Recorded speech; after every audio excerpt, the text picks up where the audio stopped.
And hello and welcome to another DCS video. This is one of mine.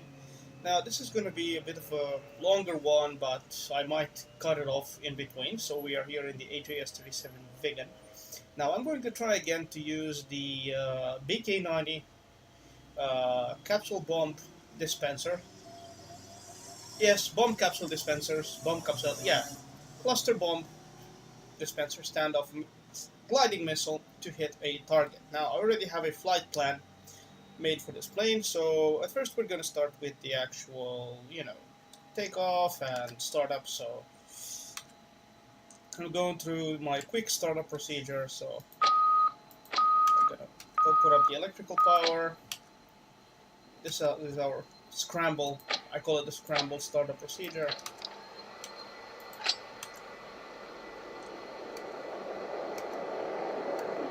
Right. Decent. Fine. Use this to K-band.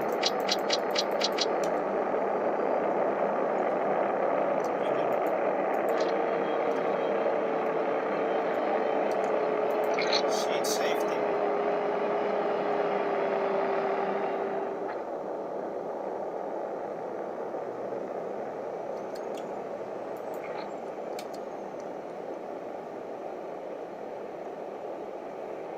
Now I'm waiting for the CK37 to load.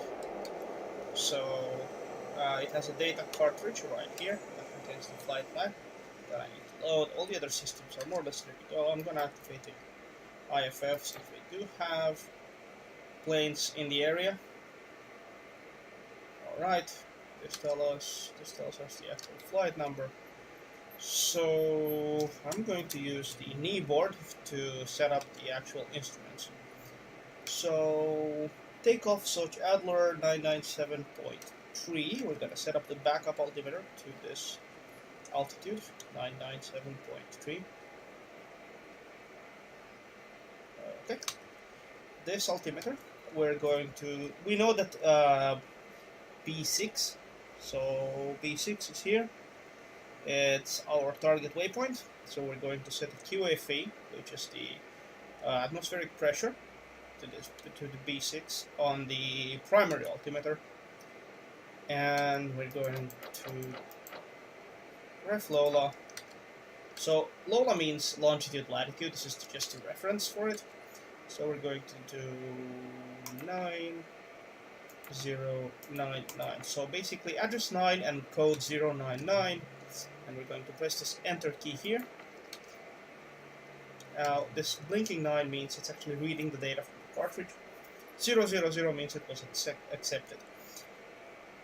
So we know we are going to take off from runway 24. ID number, that's fine. So we go to the tactical mode, we press 9. This means the number 9 indicates this as a target waypoint. So we tell this to the flight computer that this is a target waypoint. This is where you're supposed to target the weapons. Next we're going to do, was it 921 1133. This is for the BK90. So we tell it to dispense the munitions on a long streak. So if we were basically bombing a line of vehicles and we were coming from the side, then we would use 921. There's also 922, which is a wide area, dispersal. We're going to go again to active position, which is our longitude latitude. Lola is longitude latitude. We're going to go to output mode, and we should be ready to go. I'm going to close this. Four F-36s, 2 BK90s, and 1 AJX tank. So we are getting ready to move out. I thought it was a bit advanced. Maneuver it. Runway 24. Springfield 1-1. Searching. Clear to taxi to runway 24. Yeah. As usual, 24.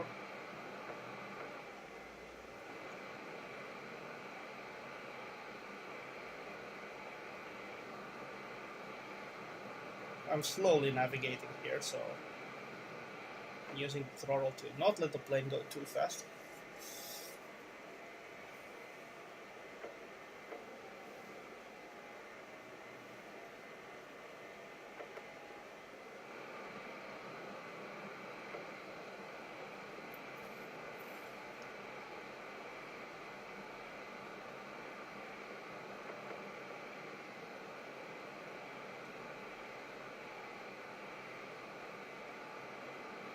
We have about 120% of fuel, so this should be fine.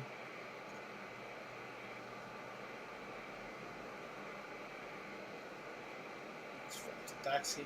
Well, I'm not very good at taxiing, but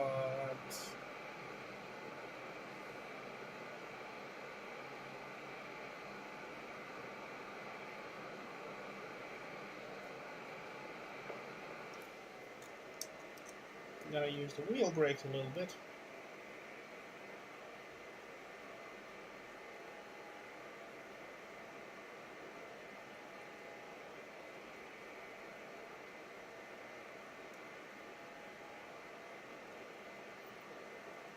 This is runway 24.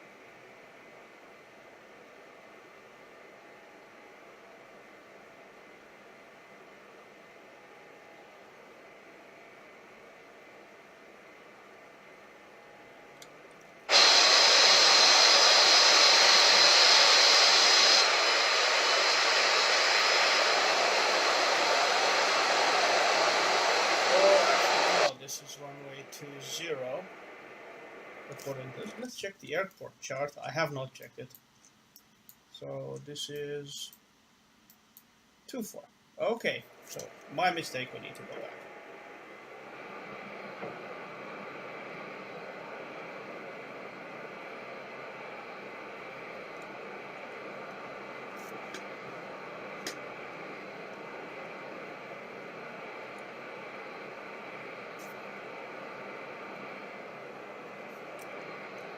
I must admit, I rarely use this airfield.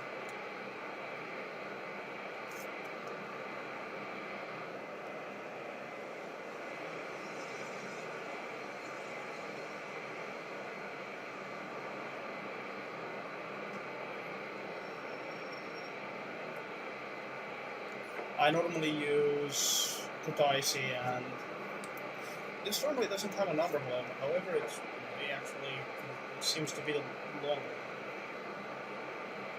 Well, again, my mistake.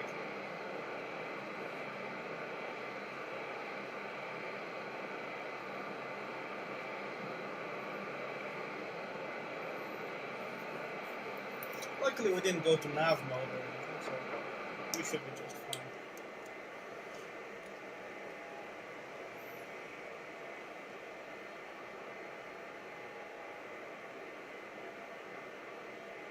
Springfield 1-1. Unable to clear for takeoff.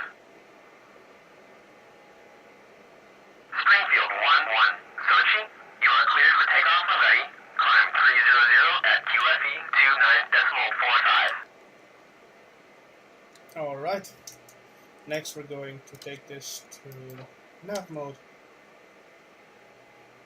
And we're going to use the reference update. Okay.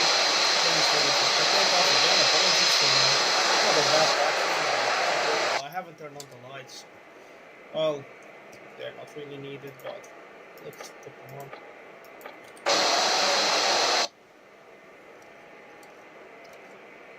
Alright.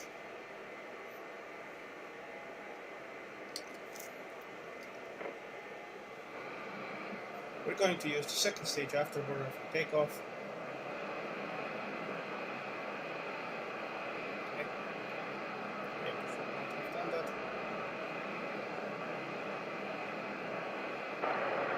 Stage 1. Speed is alive. Stage 2. 200. 250.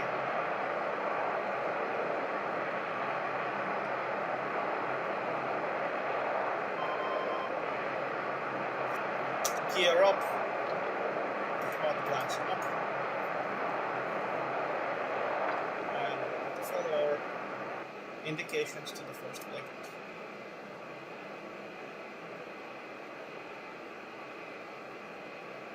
We're climbing very slowly. I'm gonna set this to afterburner again, so we climb a little faster. But B1 is quite close. It's about 20 kilometers away. We'll be flying a little bit with C, so I'm going to set this to C1. I'm going to set this to altitude.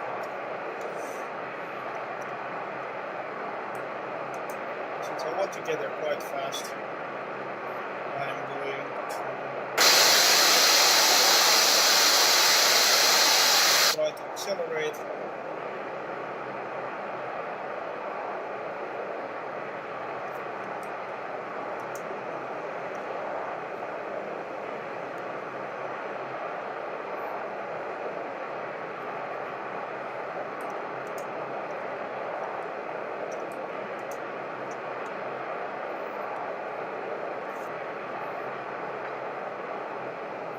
Okay, this should be let's start with the afterburner. Just carry on.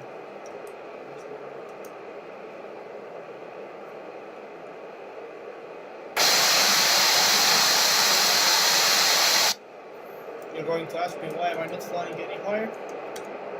Quite simple. I simply prefer going low with the Viggen. I don't need to go low, but I prefer it.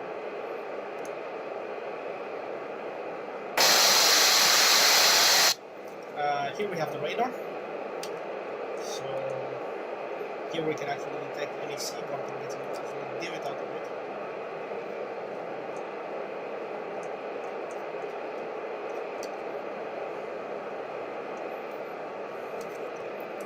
Let's turn here to D2. This is more or less automatic turning. I just flip the right trim.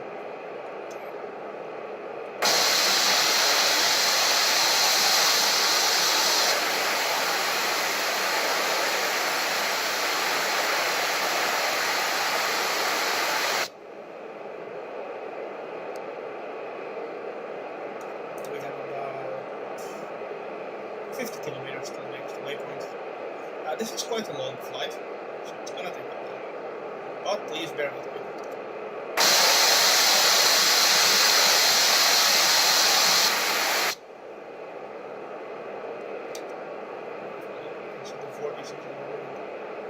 I need to keep an eye on the HSI here, so actually level her off in time.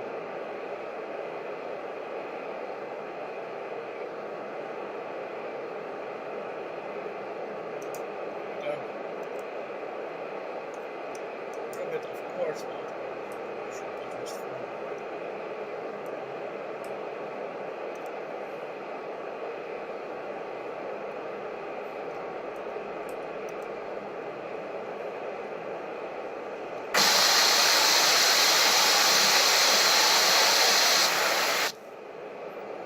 We're doing about 0.7 Mach. Should be fast enough. 40 kilometers away, about 45 kilometers away from the second waypoint. So I'm going to show you map-wise, since this plane more or less flies itself at the moment. We took off from here, from Soch Adler, and we are here. So we have our second waypoint dead ahead. It's here on radar. Here we can see the shadow actually of the nearby landmass. I'm going to reduce the range a bit of the radar.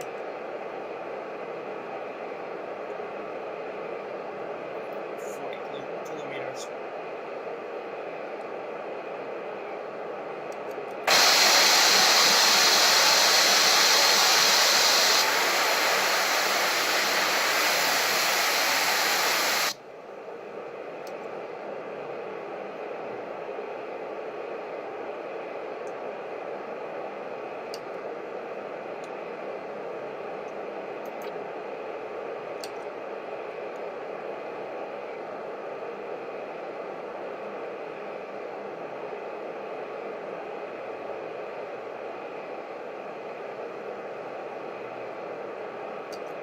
Now, of course, this plane can do a lot of exploring activities.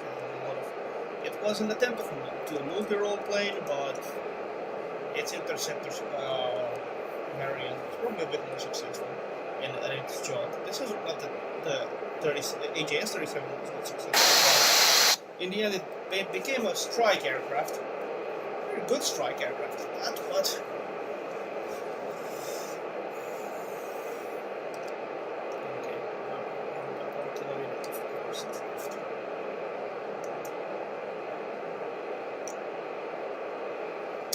of course, we can always update our nav point. So let's see.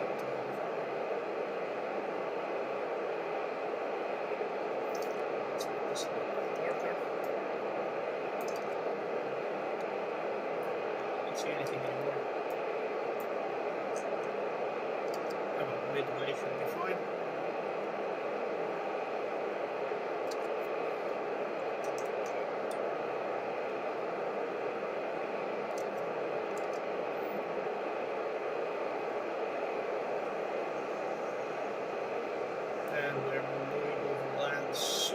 Yeah, this is where we are supposed to be, but visually I can identify the landmass. We have a bit, well, 1 kilometer off is not that bad. The nav system will update itself as soon as we go over land. That's why I fly low, because I use the Terra nav, so the radio altimeter reads the returns from the ground and updates the nav system. So it's a pretty smart plane for its age. Yeah, this is the good auto lighthouse. Well, I call it a lighthouse. Yes, it is a lighthouse. Okay, it updated itself. And the next waypoint is out at sea. I need to put it into land mode. So. Now, the nav system itself is a INS, more or less, that mixes with the radio altimeter.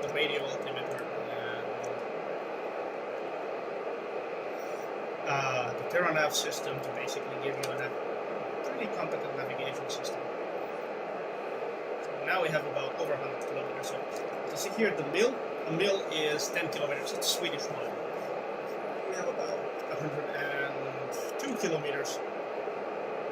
No, 120 kilometers to the next waypoint. So this is going to take a while. Well, kilometers per hour, I think we're about, I can check actually. We're doing about 830 something kilometers an hour. Don't see anything on the radar. The sea ahead is clear. There are some ships, but they're friendly, so I'm not going to bother them.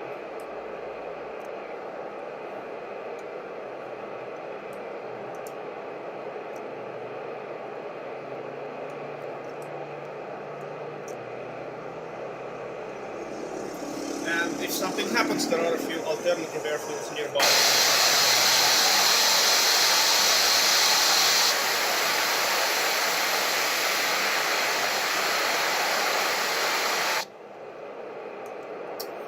We do have Batumi, which I know is 9014.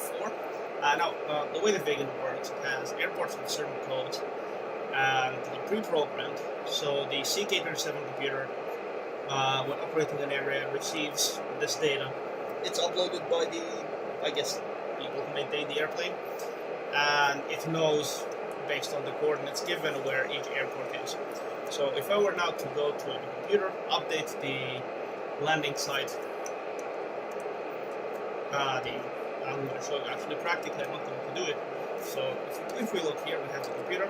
I would go to RefLola, go to input mode, right here the 9014, and then press this button. That will be my new landing airfield.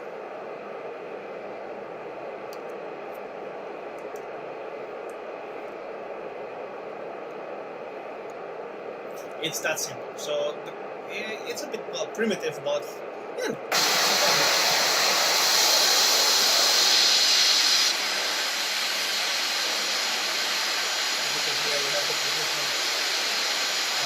the bottom of the screen, that is the latitude longitude.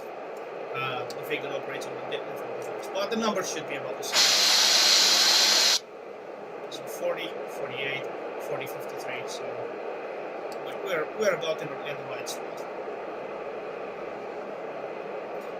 80 kilometers to the next waypoint.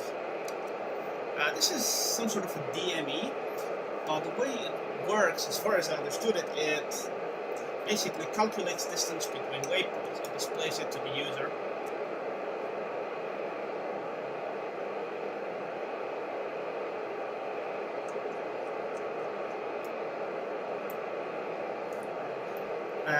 To the user pilot in this case.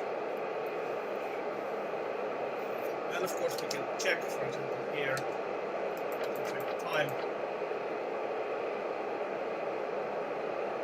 So this is time to target, so time to the next waypoint. We can check our time, so it's about 5 minutes. We might be having some drift. Let's go back to course. No, we don't have any drift according to the nav system. Just need to turn a bit. Coming close to land. Now this is B3, so B4 will be somewhere over the land. We're going to have to make a turn. We're going to fly over the Koboleti airbase and to B5, B4, fifth waypoint, B6 is our target waypoint. And when we are about some kilometers, well, between 10 and 7 kilometers away, I plan to release the BK90s. Now, I don't remember the exact codes to specify a different altitude, so I'll have to get down to 60 meters. Yes, you heard me right, 60 meters. Now I'm flying 100 and... No, 42 divided by 3, more or less. I usually primarily use American aircraft which use knots and miles, so that's why that VO is there. So I will have to descend very low, 60 meters on this altimeter, and then drop my cargo to the good boys and girls on the target reef.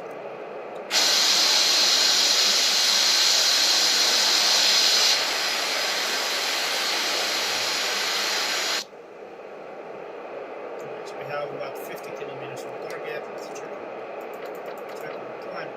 3 minutes 12 seconds. Yeah, which actually seems about right. Seems that the time calculator works really well, quite well in my opinion.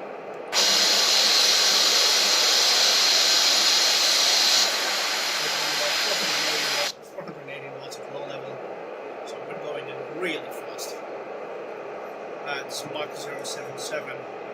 This plane is capable of Mach 2, but I'm not going to take it in Mach 2 because otherwise the fuel will become a problem. It's going to burn through it very fast.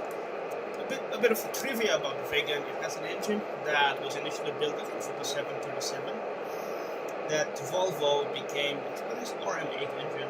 They re-engineered it regardless and made it into the engine that we have today. It's outfitted with a triple stage afterburner and a thrust reverser. I think the Tornado and the Viggen were among the few military planes that have thrust reversers. My information might be mistaken, so feel free to correct me. We're approaching land, so as soon as we cross over land, I'm going to switch the radar altimeter mode to land.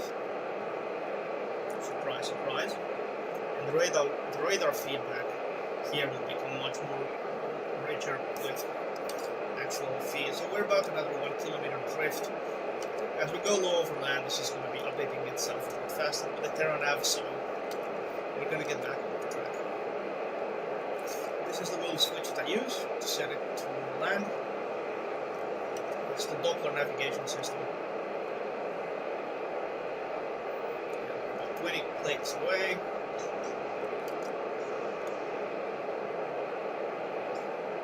Across the threshold very soon.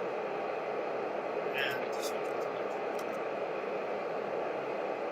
And now it updated itself. At sea, it's more likely that you get drift than on land from that. As far as my knowledge. Now I'm doing this by memory. So. B5, basically we're going to have to make a hard right turn. We're approaching Kutaisi Kubla. Check my drift. Alright. If we move this a little to mode. Down. And reactivate.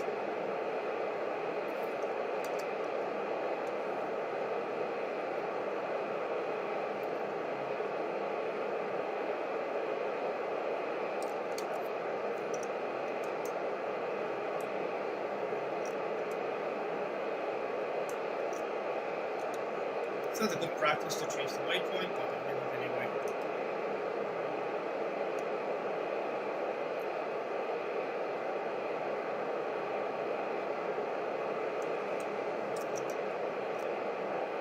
Waypoint 4. It's 40 kilometers away.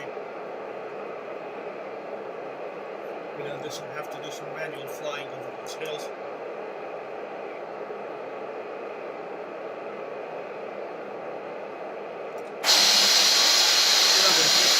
349.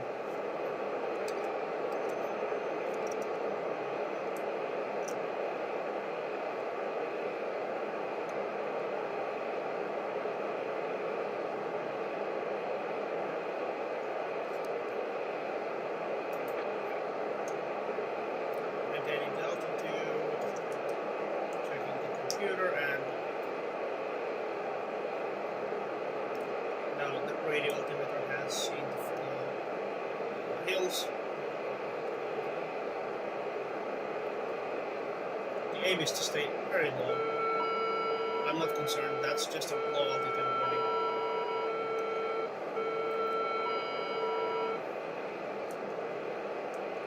Now, okay. Now the nav system really updated itself. Low. Follow the terrain down.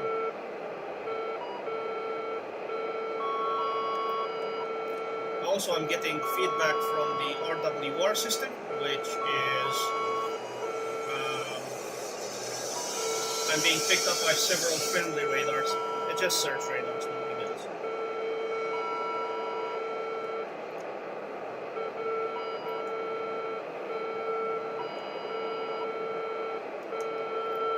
Okay, the system really has updated itself.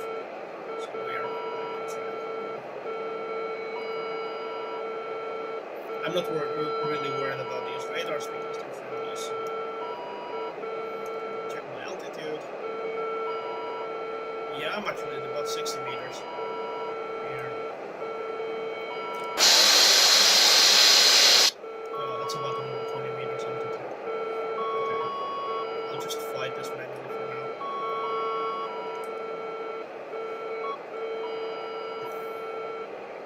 Approaching B5.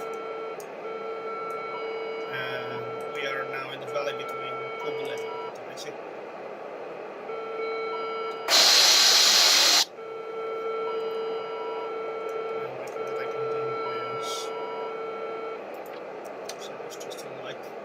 Advisory.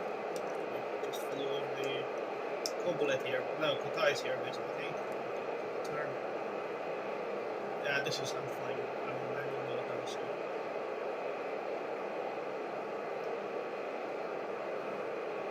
We have 40 kilometers to like navigation to 5.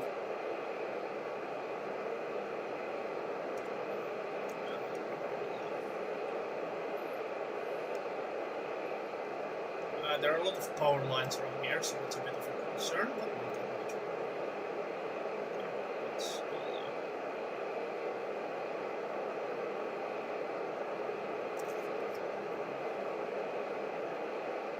Basically, we're flying 3 top level almost. Okay, let's level her off. 200 feet. So we're about 80 meters from the ground. We're going to have to be perhaps even a bit lower when we launch the missile spot.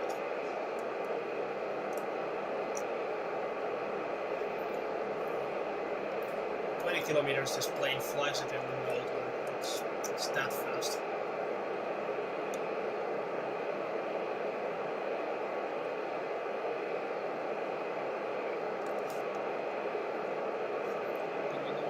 radar range.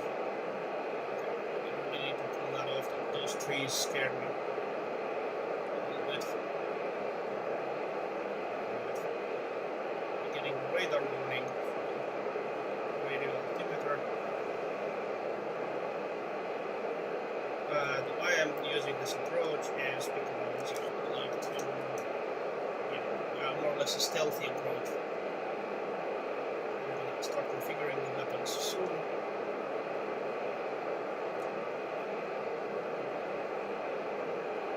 Over the trees.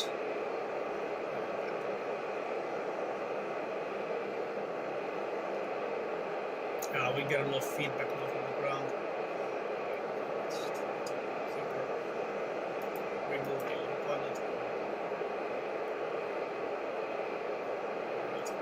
Altitude hold. And set this to attack. This goes here. Once we roll into the target, we're going to go ANF. Yes. Here. The target is there. We don't have launch authority yet. B6 turn. Right, where the hell did it was? B6. Okay, then why didn't it change? I have not the biggest idea. We'll align with the target. Safety off. We should be able to launch. This is telling us to launch. Let's go low. We are 5 clicks away, so.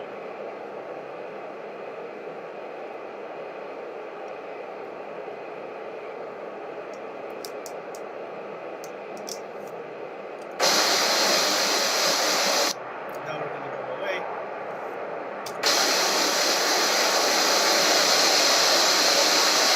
Fly over there. They'll drop their coordinates. B7 will reactivate.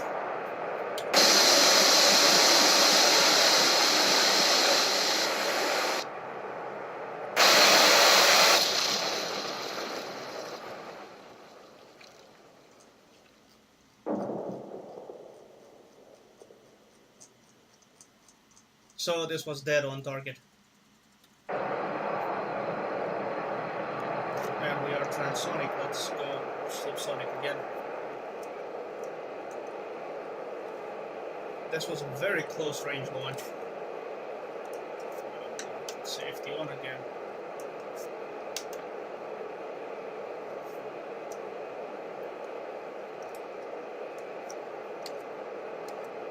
This back to nav mode.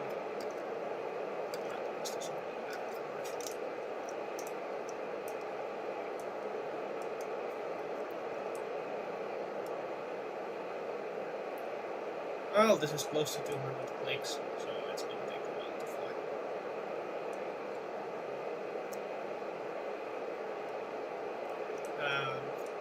Well, there are a lot of radars here, so.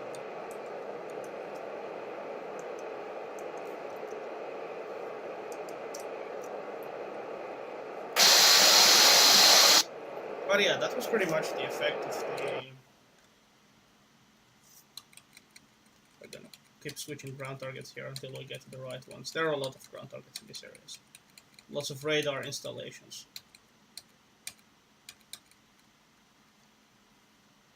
Well, with the F9 we can see the ships, so those targets are vaporized.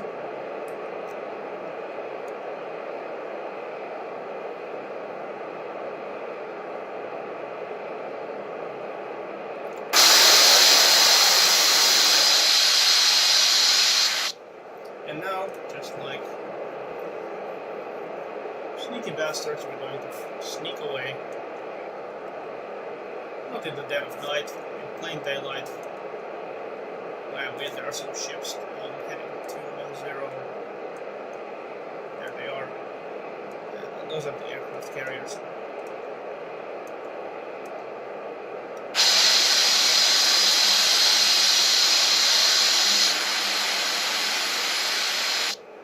This was a bit of a close launch. Maybe I need to update a bit of waypoints on the map, but the missiles were spot on target. We have no weapons still launched. There are no air targets left. Well, there are these helicopters. This Gazelle that's friendly. He just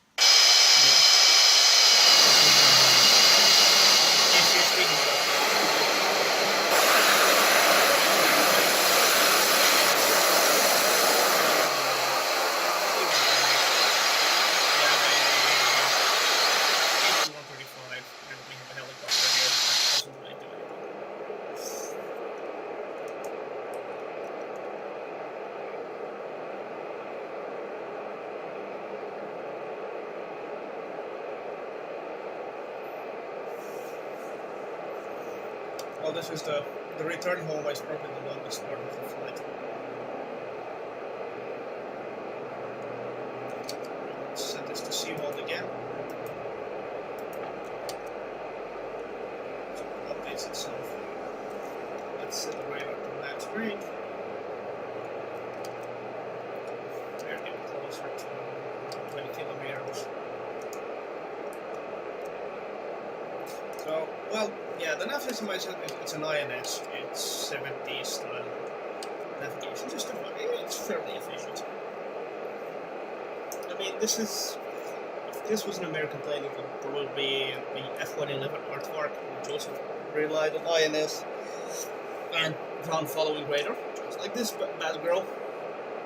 And it would have two pilots. This was made basically one pilot that does everything. So there's not a pilot and a weapon systems officer. On perspective, I would actually adore to fly a F-111 in DCS, you know, low-level missions and all that, with another guy in the same cockpit, and multiplayer, that would be amazing. But, well, yeah, the Thunderbolt is not very bad. I call it the Thunderbolt because that's what its nickname actually means in Swedish. It's Swedish Thunderbolt.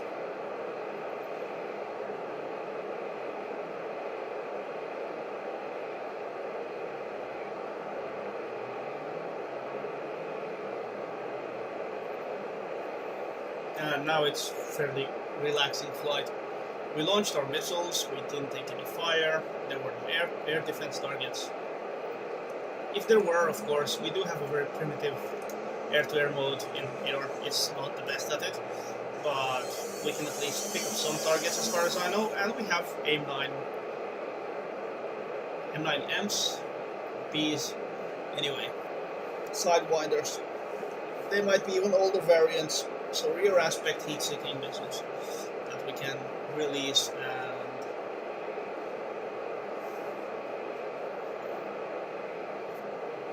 engage air targets. I mean, that is why we have those. They are for self-defense. Now, on the pilot configuration, as you saw, Viggen and two wing pilots. See, two inboard pilots.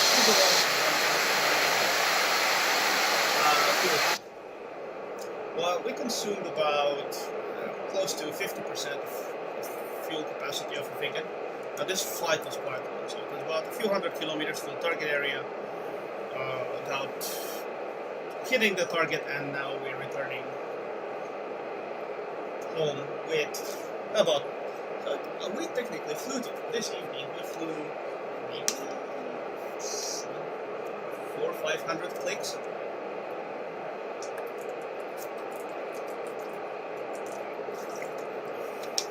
But this is the main thing of the Viggen.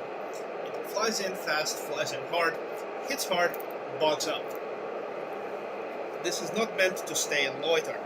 It can be maybe a limited close air support aircraft, but if you want to do that, fly the Thunderbolt, the Hornet, and the Harrier, in DCS at least. Or if you fly Red Team, fly any of the flankers can do it. Well, the 33 and the 27 are good at it, but doesn't mean they're useless. They're not useless by any means necessary. Being close air support, they can still pop rockets and unguided bombs.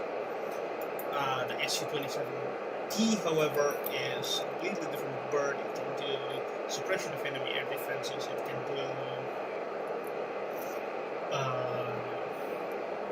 guided missiles, guided bombs, rockets, gun pods. It can operate day and night in any weather. It has its own systems, so it can come with an alien pod, it can come with a jammer pod, and there's a pod even it uses, I think, for the SEAD modules, so it's a fairly competent aircraft for its job. I have a lot of respect for the SU-25T. Now the A-10, well, the A-10's a different bird. It's very smart, very practical bird. It's insanely awesome, to put it that way. I like the A-10. It's very complex. I barely skim the surface with it. I mean, I don't have a very good joystick, so I can't really harness all the controls and the ease of use for it, but you know, I get by. I find the Hornet easier to use. I would definitely recommend the DCS A18 Hornet, even though it's still early access, but it's slowly getting to be a full-fledged module with all the weapon systems. The Harrier, obviously, it's one of my favorite birds. I think I have the most hours in the Harrier and then in the Viggen. They are my two mostly flown birds. In helicopters, I have probably the most hours in Huey at the moment. I mean, I flew at least 3 hours yesterday in the Huey, so I have quite a bit of veterancy on it. I'm not a good pilot, but I try. My second most flown helicopter is the Mi-8. I like utility helicopters. The Ki-50 is cool, but didn't really have to be my favorite. I like the Gazelle, however. It's small, fast, light scout helicopter. It can do some close air support, but it's fairly limited in its capacity. The Huey is a light gunship. It's a utility helicopter. The Mi-8 can be a decent gunship with gun pods, grenade launchers, and rocket pods. So whatever floats your boat. Now, if you want to fly the Viggen, definitely heat rush simulations have done an awesome job with it. And I think their upcoming F-14 is going to be very interesting. One good friend of mine, I think at least he's a good friend. I don't know if he feels the same way. We were talking, and since we heard that the F-14 will feature basically multi-crew, we were thinking to do the whole, pilot and weapon systems officer. So I can be his weapon systems officer, he can be the pilot, or the other way around. And it's just talk at the moment.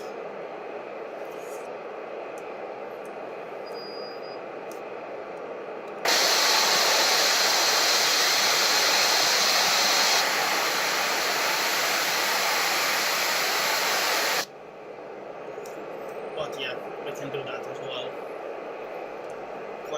We're not very far from land. Our B8 waypoint is the one before landing, flying about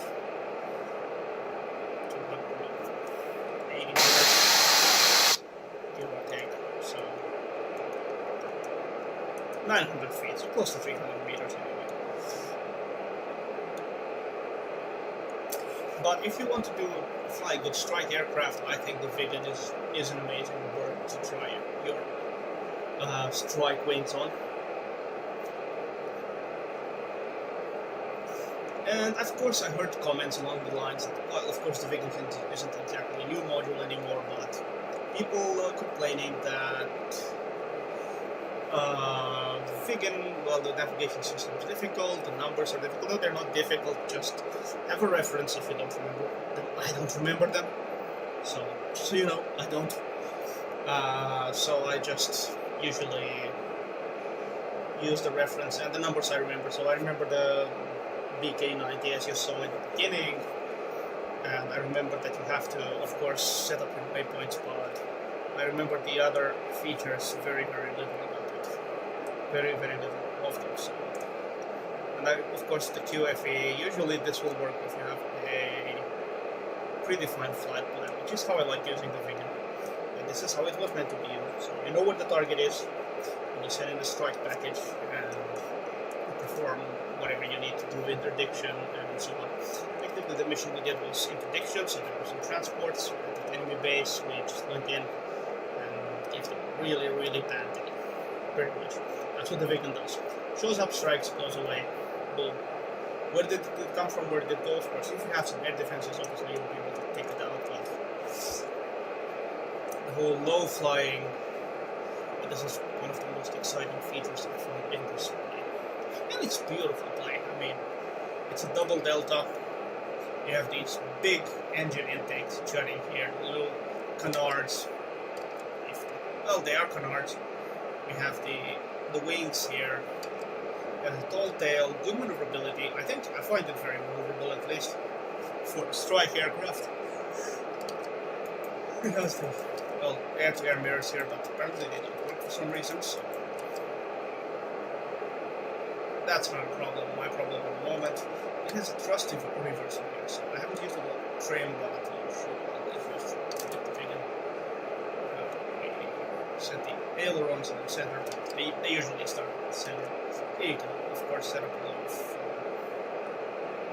massive volume for the sidewinders. This is something interesting, the AFK.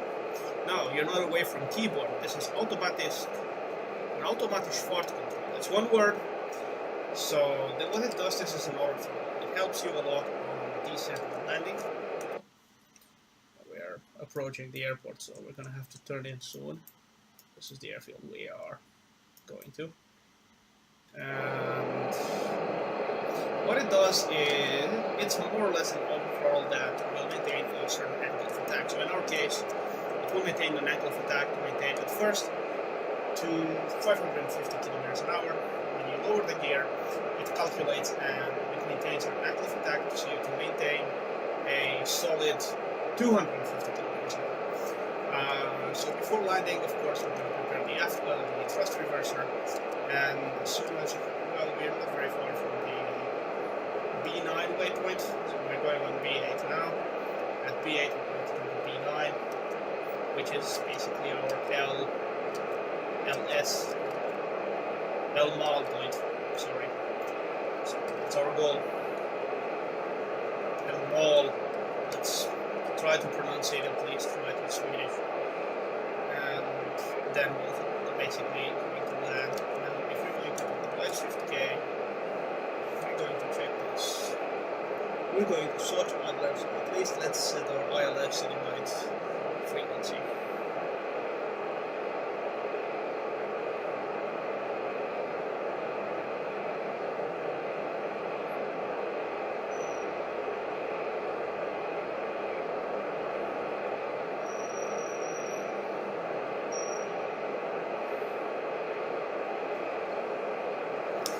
Yeah, it's on channel 7.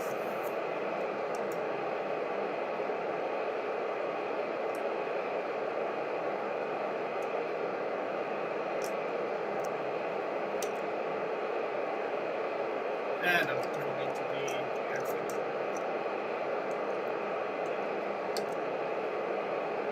We have about 30 kilometers.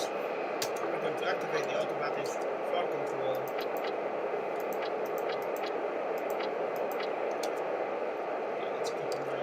AJS. It's on channel 7.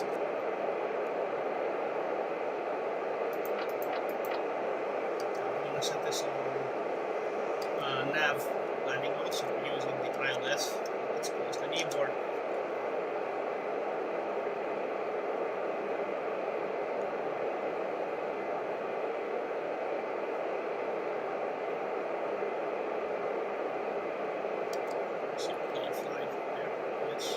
One of the AI planes that I added to the map, so I'll be keeping an eye on the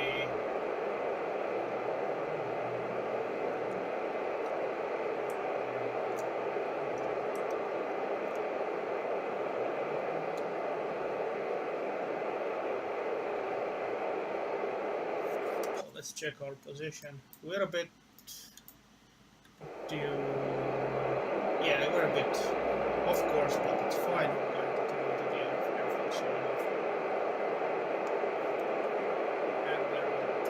15 and then drop the landing gear.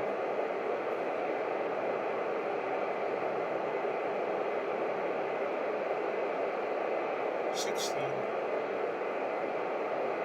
think the airport is somewhere here. I'm just trying to use this reference on the radar screen. Yeah, that's the airfield on the left. And this effect from this disengage the autopilot. Yeah, that's our airfield.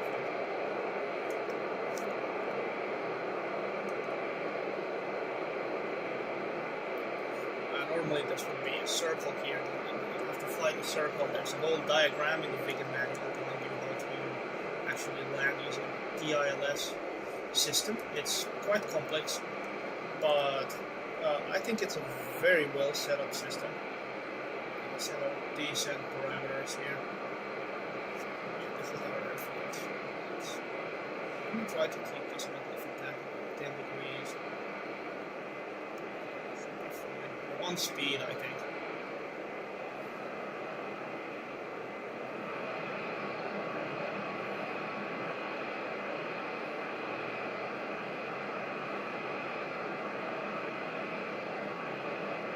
We're gonna come in at runway 6. It's the only runway we can use, otherwise the approach is from the mountain, so I find it really dangerous, to put it mildly.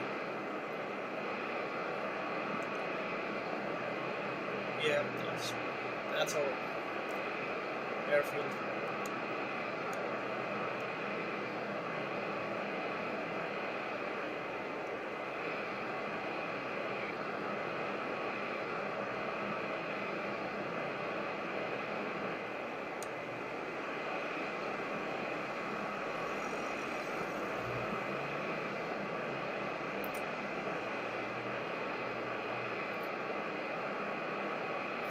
The DCS system is a Swedish thing, so it's basically a movable ILS that you can move around. It's thrust reversal. I'm always a bit concerned when it comes to landing, doing more or less a visual approach here. But DCS is something basically that the Swedes invented, that they could always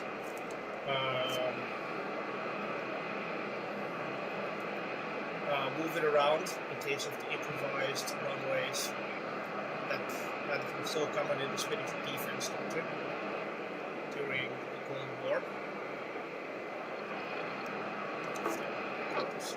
Hold the front a little bit high here. Yep, so that's the runway. Okay. Let's flare her up. Okay, that was a bit rough. Jump on the rudder pedals and I pressed the right one first by accident. Okay, that wasn't the best Viggen landing I've done, but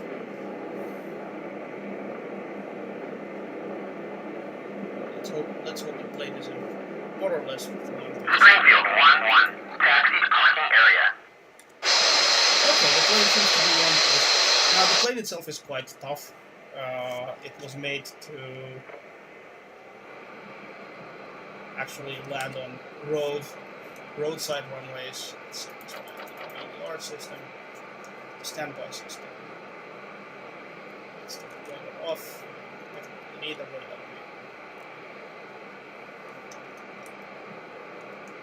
And you can see those F-18s.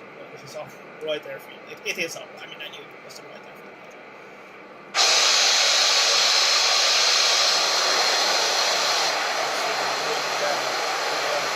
Not really, not much. At least.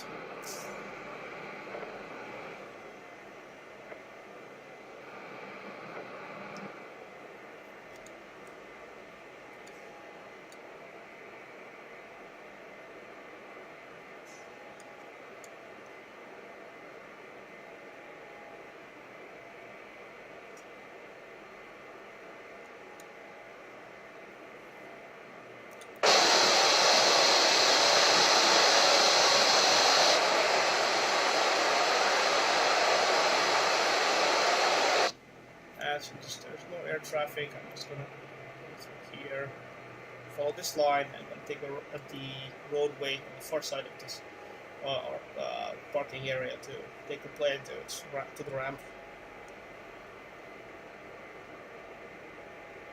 Slowly turn it.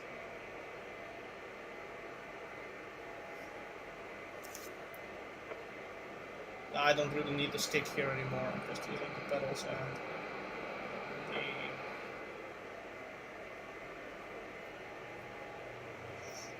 throttle controls.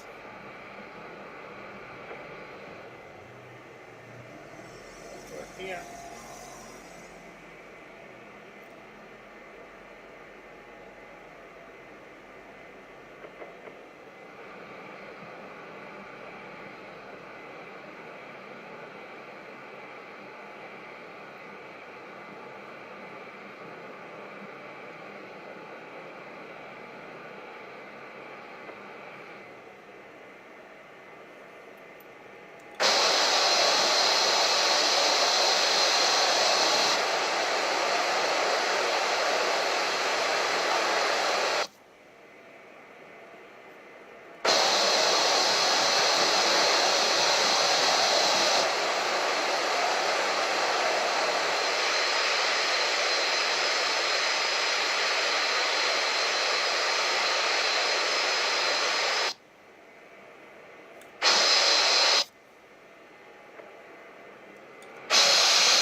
Sorry, I was quiet. Just gonna set the parking brake.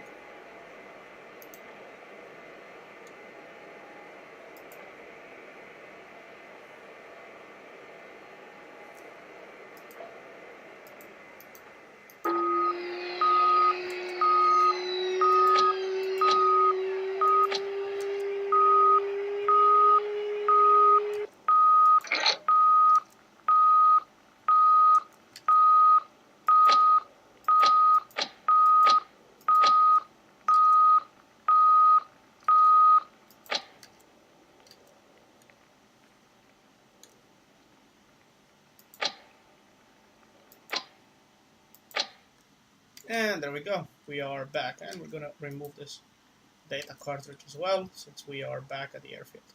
Now, of course, the mechanics will have to check the plane, disarm it, and perform maintenance, but that was it. Anyway, thank you for staying with me for such a long video.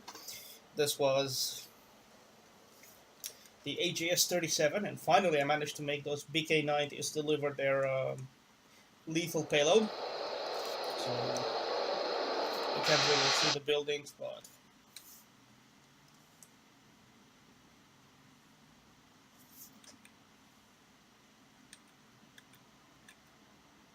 yeah, there's just the water bug in DCS.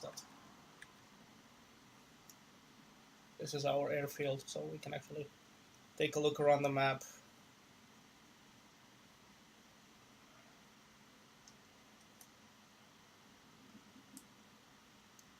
And look at those F-18s floating over the water. It's beautiful, isn't it? And there in the distance is our little Viggen. But yeah, that's pretty much it. It's a beautiful area. I'll give it that. Many times I've actually used this runway. So this one.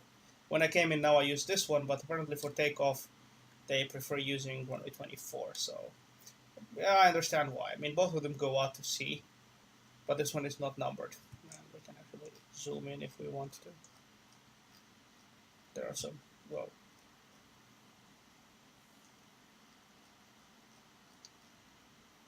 we can just move around with the scroll wheel apparently.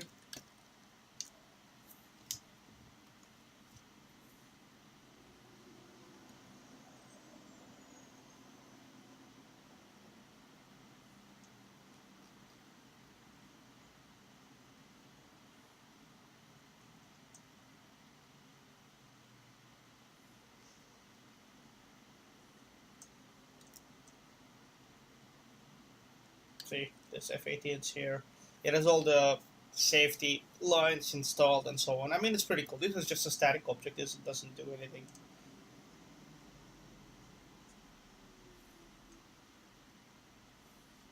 It's just a regular F-18 with a ladder and yes, and there's a tanker truck and some more F-18s, and there's a BDR-18. There's a Humvee at the far end of this line, and there's our humble Viggen there. Anyway, thanks for tuning in and staying for this long with me. I would like to wish you a very wonderful Sunday. And if you want to see more videos, I can do some stuff on demand, maybe. I'm not a good pilot again. I kind of suck. But anyway, I fly for fun. I actually find it relaxing, even though these are military airplanes and, well, their role is not exactly peaceful, but yeah, it just entertains me, among other things. Anyway, have a nice Sunday, and thanks for tuning in. Bye-bye.